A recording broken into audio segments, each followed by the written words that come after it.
The top of the Empire State Building.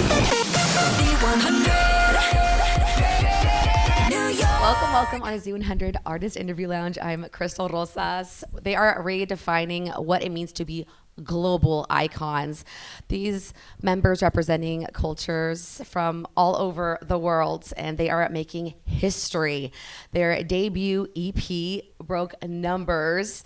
Their festivals are also record-breaking, and they just made their mark at the MTV VMAs for their debut. We're talking about their first ever headlining tour, which obviously is going crazy, and we are so thankful to have a little chit chat with KATSEYE.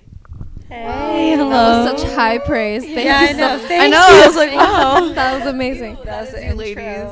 How are we feeling last night? The MTV VMAs debut, which we had the pre-show, we had the win for Best Push Performance.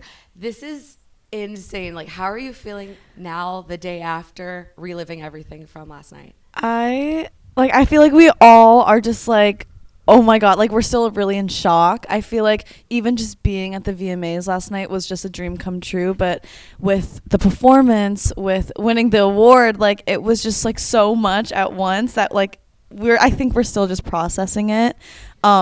Like literally when we did the performance, we were just like, oh my God, like we finally did a performance for VMAs. Like we were already so in shock of that. And then we won the award for Best Push Performance. And then we were just like crying backstage, calling our parents, calling our friends, literally just like freaking out. And then after that, announcing Conan Gray, we were just like, wow, like this is literally a dream come true for all of us. It was so cool. Yeah, we were all a mess backstage. Like we were all on FaceTime with someone. Yeah. Like literally sobbing. Like it was such a beautiful moment. Who's the ringleader that like puts all you guys together when everyone's just crashing out at different times because of excitement, and then you need to bun it up because we're getting back on stage? Oh my God. Honestly, low key, it's kind of like Sophia or Manal. Yeah, sometimes it's Manal. Even it's not Sophia. Sophia, I feel like sometimes is the one freaking out and like. That's why I was like. Yeah, sometimes she adds to it. Sophia was a mess. You were a mess. You were emotional. I was a little crashing out a little bit. No, because like as you should. Yeah, it was as we all should. Manal was actually, she was also really emotional, but she was good at like. She was like, we gotta go back on stage. She's like, wait, we gotta go like another thing to do. But a lot of it also, we have a very supportive team, and we have our team like that walks around with us everywhere and just make sure that we're like we're 6 girls and we're like early 20s, like late teens, like we're all like really emotional and going through it. We're so new to this, and so our team is like literally like our moms and like literally family, and they make sure that we're like okay, but at the same time being like, I know, like take the moment in, but also like we gotta go to the interview. Yeah, because they're also freaking out too. They're like, oh my gosh, this moment right here. Yeah. So cool. And we chatted a little bit, but what is prep? Because the VMAs is just another ball game. So what did the prep for the pre-show and then all that look like for you ladies? We actually only had one rehearsal, but we've performed Gabriella and Gnarly already like a couple times, so we just had one rehearsal. It was like 4 hours, I think. Yeah. Like 2 or 3 days before, or like a day before we came here to New York. So I feel like we had good preparation for that show. Yeah. But I do feel like we're always kind of rehearsing for something. Mm-hmm. So it's like, technically we've been rehearsing for this for a long time, you know, because like we have like, if we're not doing something like a show or an interview, like something where we will be at rehearsal, just like going over our dances. The prep was put in, and it was just the cleanup of the arm. Like that's like our daily routine is like rehearsal, because we constantly fine tuning. We had just come back from Tokyo. That's why. Yeah, we had just got back from Asia, so we only had like a couple days in between Asia and then New York, so that's why we had like one rehearsal. Yeah.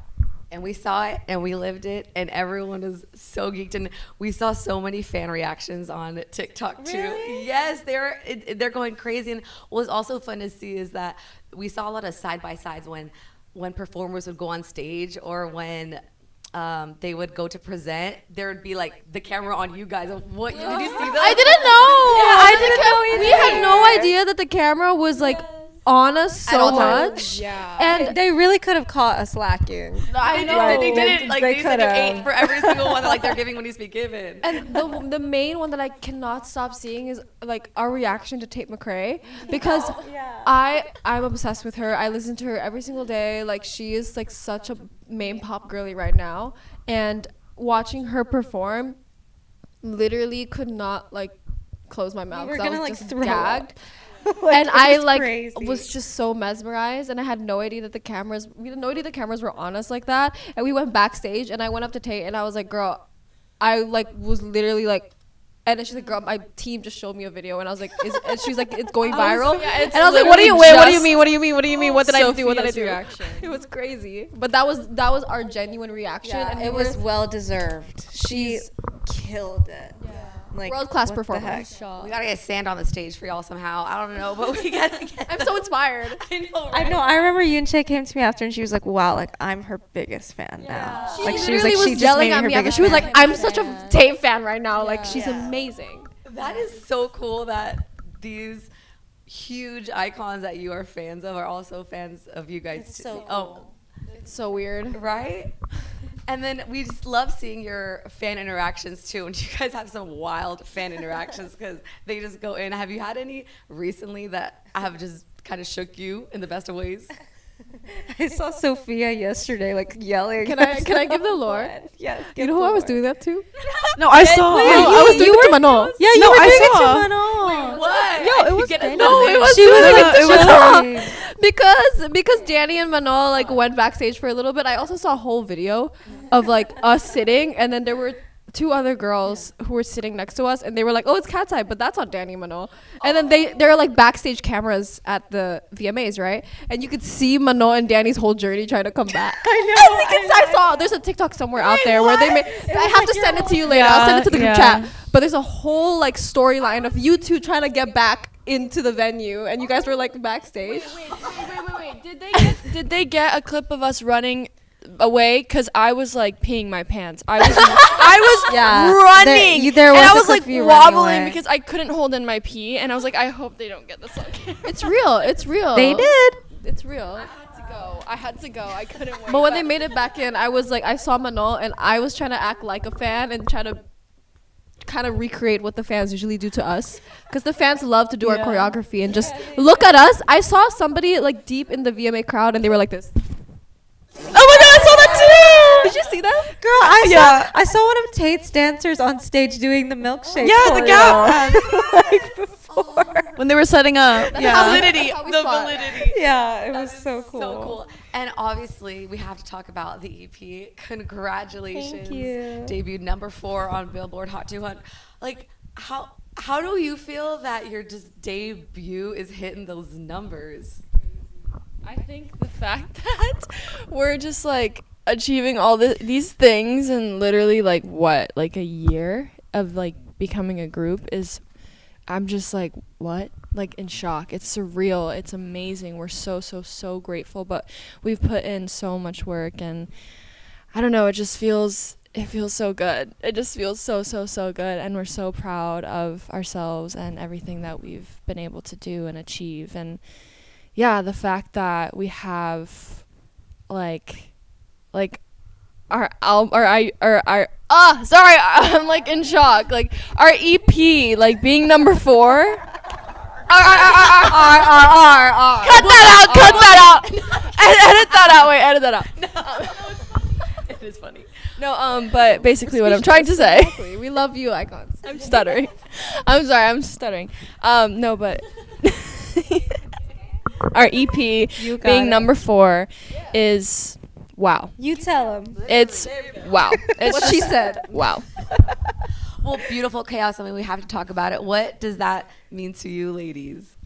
Beautiful Chaos is really like just a description of how we are as KATSEYE. I don't want to sound corny and stupid when I say that, but like we are very beautifully chaotic. And I think like for us, we've always kind of been this like mess when we come together, because like we all have very, very, very vibrant loud and big personalities, and like they somehow just like work. And I feel like we've created like a KATSEYE humor. Like, do you know what I mean? Like we have just like a certain vibe when the six of us are together, and like it's just loud and everything is happening and things are falling over and we're laughing and like we can't keep it together. And I think that's so beautiful, and I really love that about us. And like we used to try to hide that, and now I think this era and at this time of our career, like we've been like, let's embrace that part of ourselves and like make music out of it, and like make that, like make our authentic selves like our brand as KATSEYE. So, It's truly the definition of the personality and the cultural collision that we all sort of create, and it has this beautiful dynamic that we get to share with our fans. And we see it blowing up in these viral moments. The Gap viral campaign, which was so perfect timing as we were talking about it. You couldn't have even like made something like that up. People think that was like an industry plant situation. Even the Gap CEO themselves said that it was one of their most iconic campaigns. Did you feel that impact at the time, or were you just thinking, oh, this is cool what we're doing, but... We had a feeling that it was going to make some kind of impact, but not that kind of impact. Like the choreo, the music, and then Gap itself, it's so iconic. So we definitely were like, this is going to eat. But just to see like the reaction and like everybody doing the dance on TikTok and just everybody talking about it is wild. It's really crazy. And I think what's cool is that it's even catapulting more eyes to your music, Gabriella. I mean, it is blowing up. The girlies are so into it because I feel like we've had Gabriellas in our lives. So what advice do you have for someone that's dealing with their own Gabriella? look inwards at your man. Right? Right. Look It could be your partner. Your partner. Yes. But don't The basically girls and the guys and the days, your partners. Yeah. Make sure to look inwards. Don't because trust Gabriella. Don't ever. trust Gabriella, but also She's a like snake. she could be a snake, but also like we always say this, like if there's an issue and your partner is looking towards the Gabriella, like that's on your partner. Maybe you should Also, look. if you're a Gabriella, what are you doing? Right, and if you're a Gabriella, don't be a Gabriella. Like, why are you Why are you doing trying to stir the that? pot? Don't do Why? that. And Danelia, I have to say, as you know, as a fellow Latina, you make us so proud to be singing in Spanish for that. So, how is that process of like putting your culture into the music like that? By the way, I heard your accent earlier when you were introducing yourself, and I was like, wait, she's Latina. I didn't know this. Oh my God. Wait, I just need to ask, where are you from? Mexico. Okay, beautiful. No, I mean, I think it's honestly an honor to be able to represent my people and my culture and my heritage, and to be able to like sing in my native language. And it's just, that's always been my dream, to be able to sing in Spanish and have music in Spanish. So when I first found out that I was going to do that, I was like, oh my God, like my heart like dropped. And I told my mom, like I immediately called her and I was like, Mommy, like voy a cantar en español. And she was like, ay, Mimi, like, and I just got so emotional. Like it was such an emotional like moment. And then I recorded it and I was like, damn, like, like the girlies are gonna eat this up. So it honestly was like an honor, to be able to represent like the Latin community. It means so much to me. Like that's all I ever want to do. Well, thank you so much, and all y'all for always supporting us and being yourselves. But seeing my fiance's childhood crush, Jessica Alba. Oh my God! How? By the way, she's like literally one of my icons too, so like idols. So being able to work with her was an amazing opportunity. By the way, she's so freaking gorgeous. She's like gorgeous. How can you look A like million that? times Like, more you- beautiful than you would ever expect. Like in some person. people just like in real life just like look like an alien. she glows. like in the She's best just, way. Like she's just so beautiful that she doesn't look Beautiful. real. She's everybody's crush. Yeah. Forever. She's Not everyone. even She's like my crush. childhood, like everybody's crush. She's beautiful, and just the way she carries herself, It's and when she starts gorgeous. speaking, and we got to see her also in her like element, like a glimpse of that, her just Right. acting. We were like, Yeah. Like that's how you do it. I feel like it was also really beautiful to see like a woman who has grown up doing this her whole life, but now is like has branched out so much from like just being an actress or like just being a performer. Like she's a CEO, she's just so successful, she's a mother, like she's such a beautifully well-rounded, like powerful, confident woman. She does and it I feel all. like she does it all, Does it and all. she gave us so much advice, and I feel like seeing that is just so inspiring to us and like makes us feel like there's such an exciting future of like womanhood ahead of us. You know what I mean? Like it was just so beautiful and so like such an honor to actually speak with her and like get her perspective on things. That is, that's so cool to see. And then also for her to be included and love to work with you Yeah. ladies as well. We were like, why are you doing No, this? no. You could have been doing Why are you anything else, and here? you're here with us. It was a big honor. And now to wrap up with everything that's happened this week and with everything you've been putting into work with so far, how does it feel right now to be KATSEYE? I feel like right now we're all just so grateful and just really excited to continue this journey and to see what it will bring us. We're just like such eager girls, and like we are hungry for everything. I think it's also finally kind of like hitting us, the impact that we have, and we just can't wait to like continue that and to spread everything that we want to and like achieve our dreams. We're just so excited. Living it, doing it. We can't wait to see the tour, and we're just so proud of you. Muchas felicidades. Thank you so much, KATSEYE. Thank you. From the top of the Empire State Building. Z100.